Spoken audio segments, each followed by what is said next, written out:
19 candidats, on n'avait pas 19 choix à faire. On avait juste 2 choix à faire. Et c'est là où sort la maturité du peuple.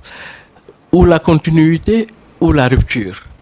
Et à mon avis, quand vous voyez les foules qui ont accompagné les gens, les 19 candidats, leur score, tu te poses des questions, mais finalement, comment se fait-il que les gens-là puissent avoir 0 voix? Ça veut dire que quoi? Quand amna ñoo xamni dañu andalon ak yenen candidat yi mais biñu ñëw ba seen urne wara tok ils doivent faire le choix. Xam nañ ni ñoom fondamentalement ils ne veulent plus de la continuité, ils veulent la rupture. C'est ce que vous appelez le vote utile. Dans le secret des urnes, ils disent que même seen candidat bi nga xamni pour lequel ils ont battu campagne, suñu ko voter aussi déperdition de voix la du gagner. Que nous on veut fondamentalement le changement. Les gens nañu voter ki nga xamni mo am chance de gagner parce qu'il y avait 2 choix à faire, Amadou Ba ou Diomaye. Et donc man japp na au plus profond de moi, il y en a beaucoup qui ont battu campagne pour ben candidat sonn ci lool mais au nom de la rupture biñu bëgg bañu démé voter luñu ko mais Diomaye nañuy voter au nom de ce qu'on appelle la rationalité paradoxale. Parce que même bu dul sen candidat ñom liñu bëgg moy ñu am changement complètement de trajectoire et de régime. te bu ñu voté leen seen candidat danañ ko voté mais du gagné te mën nañu indi après ci ay jiixi jaaxa de deuxième tour et les gens voulaient en finir au premier tour. Parce qu'au deuxième tour ça peut être problématique avec voilà le parti au pouvoir. Il ne faut jamais avoir confiance avec un parti au pouvoir et les gens voulaient en finir dès le premier tour pour ne pas donner de chance. Et d'ailleurs c'est ça qui fait que l'une des manières au-delà de Amadou Ba ñi ko waroon jàppale yëpp jàppale wuñu ko. Ça veut dire que le peuple sénégalais a vomi le système en place. Le régime de Benno Bokk Yaakaar, c'est comme ça s'appelle. Sénégalais dañu pare ci ñoom, dañu doyal ci ñoom. Lépp lu Amadou Ba mënoon def it du mën a gagner élection yi. Est-ce que c'est pas la personne de Amadou Ba qui posait problème? Non, au-delà de Amadou Ba. De la même manière, Macky Sall ku mu fa mënti woon teg comme candidat du gagner. Même Macky bu ñëwoon. Même Macky bu ñëwoon tax du gagner. De la même manière Ousmane ku mu mënti woon teg da ngay gagner. Gis nga les sens contraires. kon Diomaye dafa nekk ci place bu baax bi quoi. Très bien. Ça veut dire que le peuple souverain moo décidé de tourner la page. C'est ce que le président Diomaye dit, que nous voulons ouvrir une nouvelle page. Et comme le peuple est souverain, et comme disent les latins, vox populi, vox dei, la voix du peuple, c'est la voix de Dieu. En définitive, c'est ce peuple-là qui en avait marre, doyaloon sëkk ci régime bi en place. Ku président Macky Sall mënoon tabb foofu nii rek lay demee. Ku Diomaye mënoon a tabb ku président Ousmane Sonko taboon fële tamit nii rek lay demee quoi. Parce que la souveraineté revient au peuple. Ok mu am aussi tamit ñetti candidats yoo xam ne créé nañ surprise. mën nañ ne Aliou Mamadou Dia bu PUR. bi ñu crédité actuellement. 3% maximum 3% maximum. Khalifa Sall 4% maximum. Mais Idrissa Seck 1%. Absolument 20% bu 1%. bon ñett ñooñu seen avenir lan la. waaw pour man sax le PUR a dégringolé hein. Oui. Parce que le C'était PUR 4%. très bien c'est même voire même 5%. Oui. Le PUR Issa Sall voilà buy pur dëgg. bu pur bu puree dëgg. Il vaut à peu près 5%, entre 4 et 5%. J'estime qu'ils ont un tout petit peu dégringolé. Et c'est peut-être aussi la nature des élections et la nature du contexte électoral. Référendaire. Voilà. Aujourd'hui, on était plus dans un référendum, oui ou non, quoi, etc. Mais cela n'enlève en rien à leur mérite. Parce que ce fait que dañuy xool du point de vue programmatique. Du point de vue de l'offre programmatique, je pense les programmes les plus séduisants qu'il faudrait peut-être retenir dans le programme PUR bi programme Thierno Alassane Sall, programme Aboubacar Camara, tout comme programme Mamadou Lamine Diallo, tout comme programme de Bassirou Diomaye Faye. Pour moi, c'était les Anta Babacar Ngom aussi a un programme intéressant. PUR a un peu régressé. Khalifa Sall, c'était clair qu'il s'est tiré une balle au pied. Comment? Ba mu génne Yewwi Askan Wi.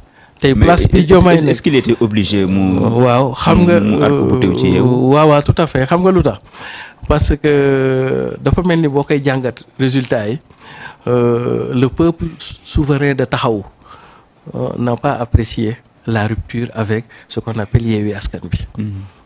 Comprendre le peuple souverain parce que xam nga léegi politique Sénégal lan mooy changer amatul Messi léegi.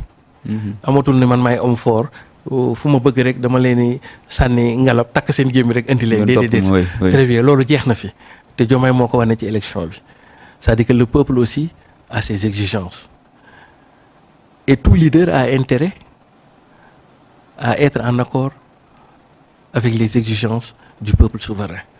su boobaa mooy sa militant yi ngay wax ni pour man su ma ko dee analyser naam Khalifa Sall génn na Yewwi mais le peuple de Khalifa Sall de Taxawu n'a pas vraiment aimé la cassure de ce truc là et que pour man jàpp naa ni su fekkoon Khalifa Sall desoon na foofu contre vents et marées place bi Diomaye occupé tey moo koy occupé xamoon naa ni njortoon naa ni bis bu ñu demee parce que ba Ousmane Sonko mënul woon dem il allait choisir peut-être hein, je ne sais pas peut-être mais yàlla nii la ko doxee kon donc man dès le début que Khalifa génn Yewwi Askan bi première chose deuxième chose aussi Barthélémy Dias yàqal na ko lu bari en fait.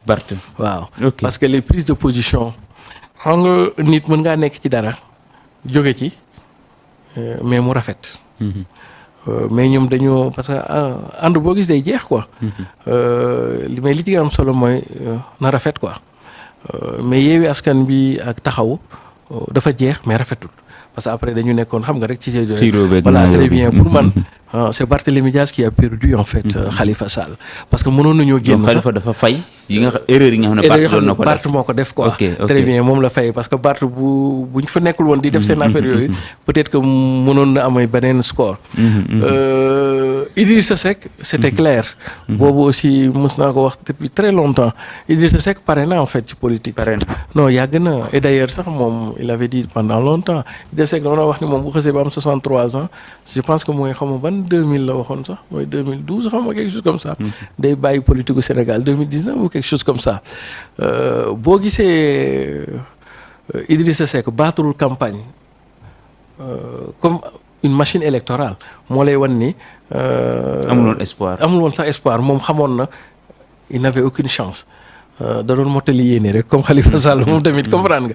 mais moom boo gisee mës nga dégg ñu ne la ci campagne bi Idrissa Seck dem na fenn ci yenn dëkk yeeg yooyu da doon kii nii rek da doon tambaabalu nii rek des fois mu doxantu bu ndaw des fois mu ñëw toog voilà et cetera mais baaturu campagne comme Idi bi ñu xamoon 2017 et cetera et donc même Thiès bi ñu ko xamoon sax def fa benn meeting bu mag wala affaire kii bi quoi c'est-à-dire que xam nga lan moo rey Idrissa Seck parce que c'est là que j'appelle l'ancienne école en fait Idrissa Seck heureusement il a eu l'intelligence ñàkku ci xaalisam trop parce que Idrissa Seck peut-être s'est rendu compte que moom il fait de partie de l'ancienne école et que tey jii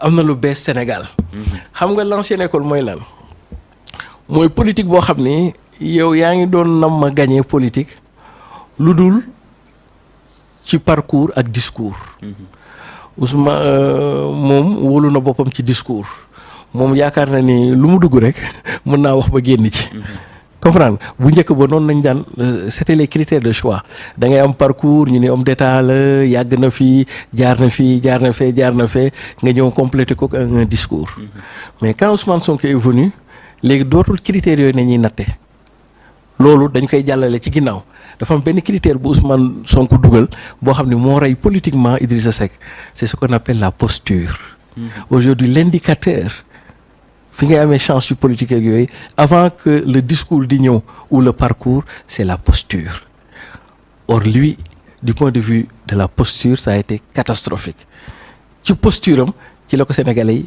bàyyee posture maanaam nan ngay taxawee muy taw wala muy naaj muy sedd wala muy tàng mooy nekkin par très bien très bien c'est du point de vue des convictions xam nga Ablaye Wade nekkin ci langue politique bi quoi xam nga Ablaye Wade jiixi jaaxa yi mu def saa waay tey Ablaye Wade la suba du Ablaye Wade. jóge ci Ablaye Wade taxaw fii xas Macky wax ko lu ne il peut xëy suba ñëwaat taxaw nañu. sa vision ne dépasse pas fa jam ñaaju xëy suba ne et cetera donc sénégalais yi léegi dañuy et c'est ça que ce qui est beau ça dafa benn notion bu absenté woon ci politique c'est ça que le mouvement révolutionnaire a apporté et c'est ça ce que le PASTEF a apporté et c'est ça que le président Ousmane Sonko a apporté ce qu'on appelle l'éthique en politique.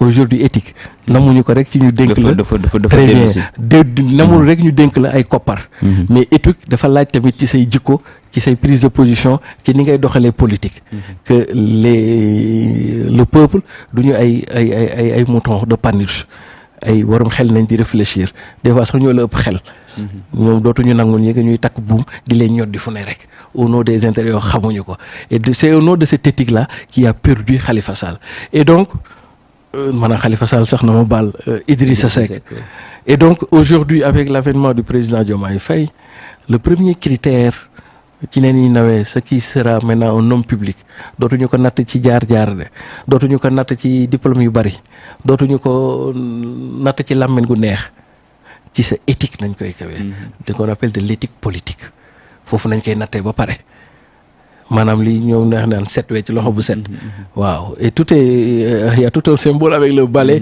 et cetera et donc balai boobu ñun ñëpp lay fa xas quoi ñun di dugal nag de faire de la politique saine. ñoom ñi dañ leen di balai non ñoom waaw voilà parce dem que retraite. très bien la politique sénégalaise est arrivée à l'ère du darwinisme c'est la sélection naturelle voilà léegi nag dafa am ñoo xam ni naturellement dañuy éliminer dañuy éliminer et naturellement une nouvelle classe à la fois compétition voilà opposition bu bees nañu am parti au pouvoir bu bees nañu am et vivement le débat des idées le débat doctrinaire le débat idéologique. ok Diomaye ñëw na urgence lan la.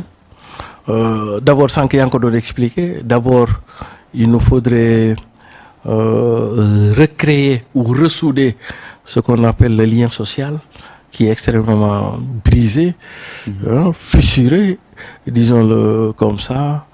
Il nous faudrait, poétiser le Sénégal en fait. Poétiser. Oui, absolument. Il faut poétiser le Sénégal. Xam nga lu tax il faut que le président Diomaye, en certains moments de sa gouvernance, cesse d'être un inspecteur des impôts et des domaines pour jouer au poète. C'est de par la poésie. Mais est-ce que soxla nañu poète parce que am nañu président poète ah. Non, très bien. Xam nga Sénégal. ci ni mu juddoo woon.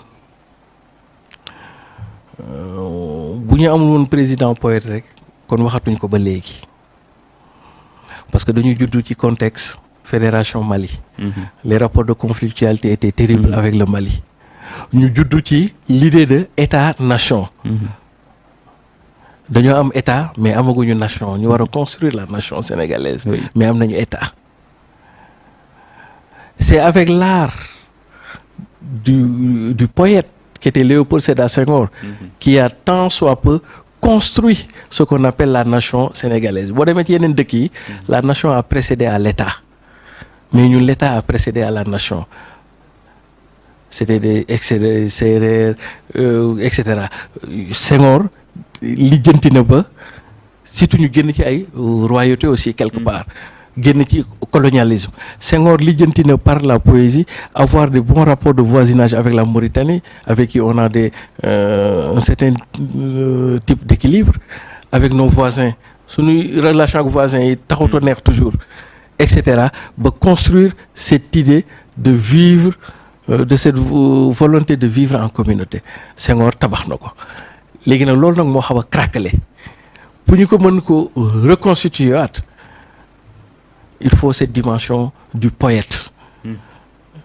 Je ne parle pas de faire de la poésie mais d'avoir les qualités du poète pour pouvoir essayer d'aller voir quels sont les éléments qui cimentent le plus.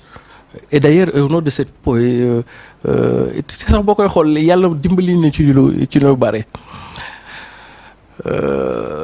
bokk na si ñoo rapport xam nga dafa mel ni su ma koy analyser parce que xam nga quand on était communiste dans sa jeunesse et qu'on commence à vieillir on se rapproche de plus en plus de Dieu je n'en sais pas beaucoup xam nga dafa mel ni